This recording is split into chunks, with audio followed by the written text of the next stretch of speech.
Reflexión del Evangelio. Gloria a ti, Señor Jesús. Gloria a ti, Señor Jesús.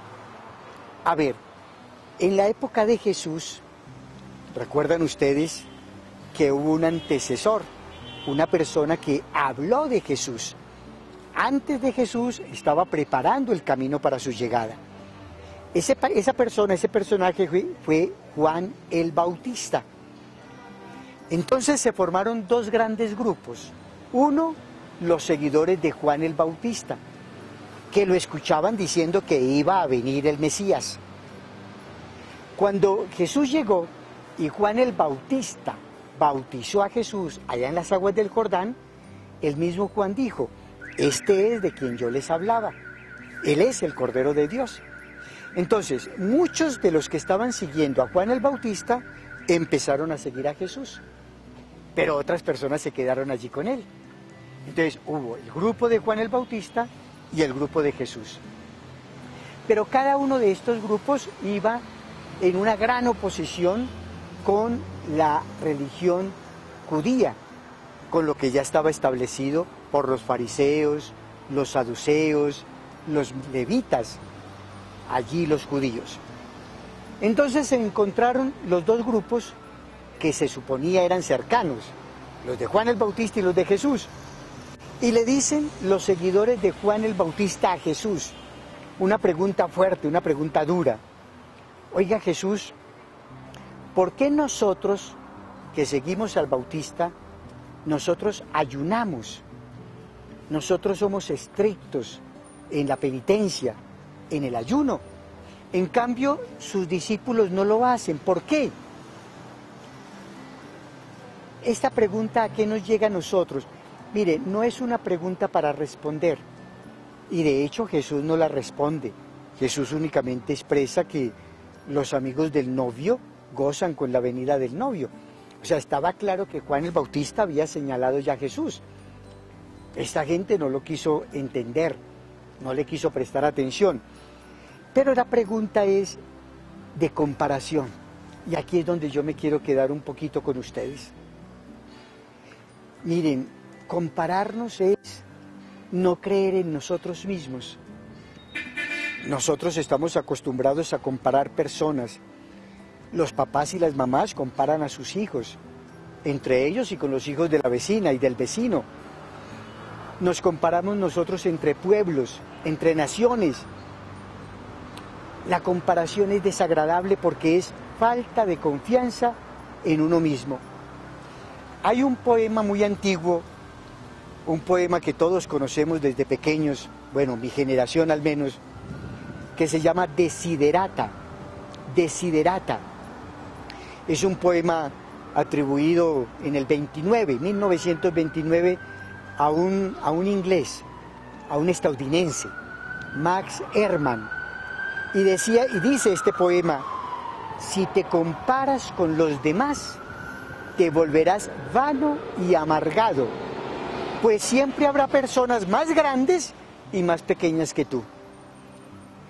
Si yo me comparo para sentirme mal, voy a mirar hacia arriba y voy a encontrar a personas más grandes que yo, más importantes que yo. O sea que yo no valgo nada, ni un pepino. Si yo me quiero de pronto sentir por encima de otras personas, con soberbia, con orgullo, pues me voy a comparar con personas que están por debajo de mí y voy a decir que yo soy demasiado importante. Miren, alguien que se compara ha perdido la confianza en sí mismo. Si te comparas con los demás, te volverás vano y amargado, pues siempre habrá personas más grandes y más pequeñas que tú. Los invito para que lean, además del Evangelio, ese poema, ¿no? Desiderata. Miren, dejemos de hacer comparaciones y empecemos a valorarnos como somos, lo que tenemos y dónde estamos. Pero siempre estamos como niños pequeños comparando hasta el almuerzo del uno al almuerzo del otro.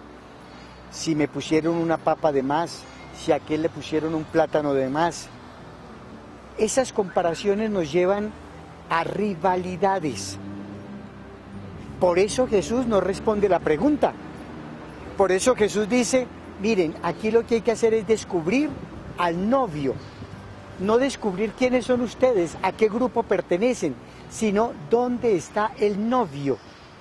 Habla Jesús del novio porque era lo más importante en ese momento en un matrimonio. En un matrimonio la figura principal era el novio.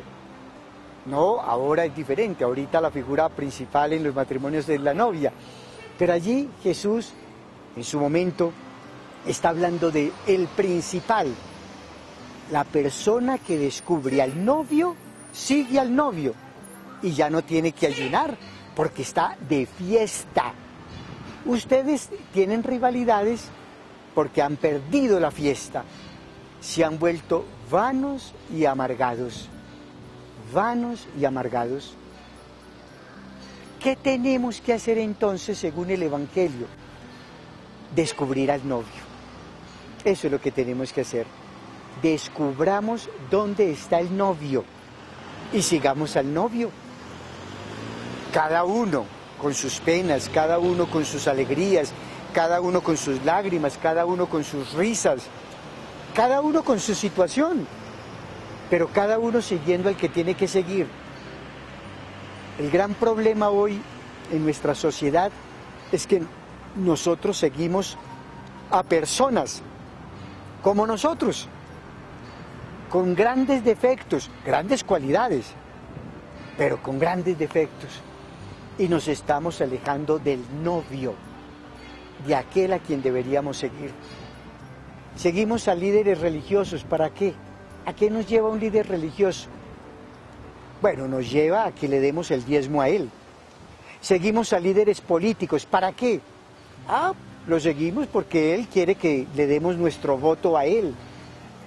Seguimos a industriales, a empresarios, ¿para qué? Para que le demos nuestra riqueza a esas personas.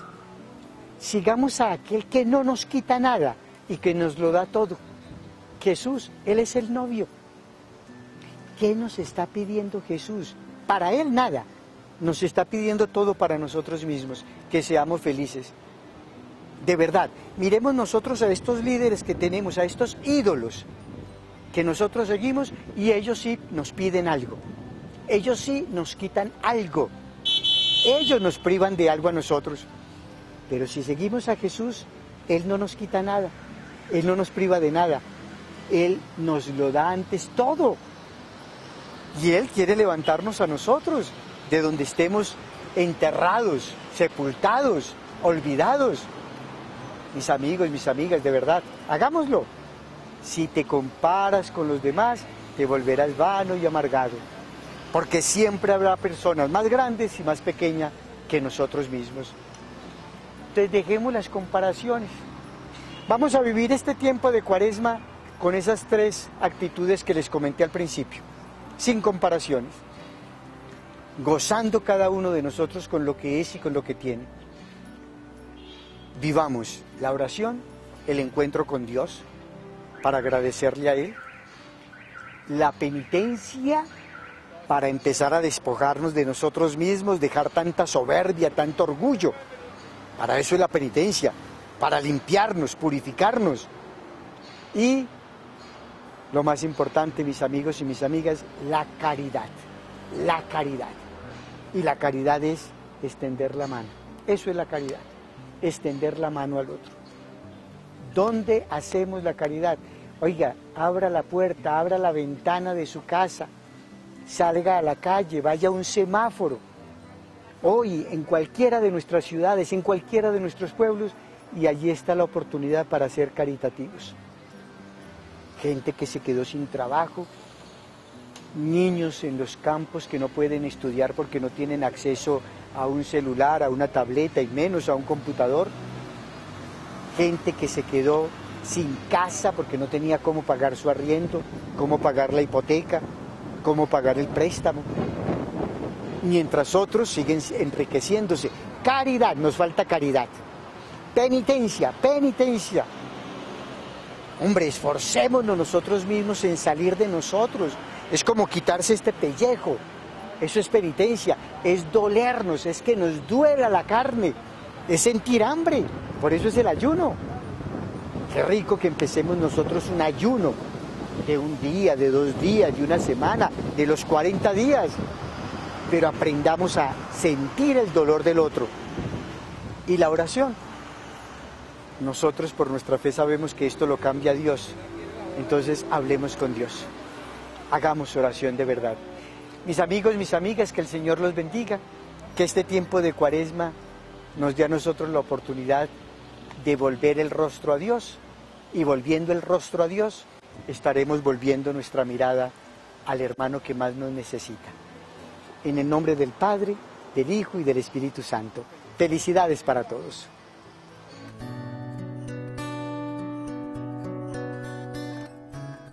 Reflexión del Evangelio.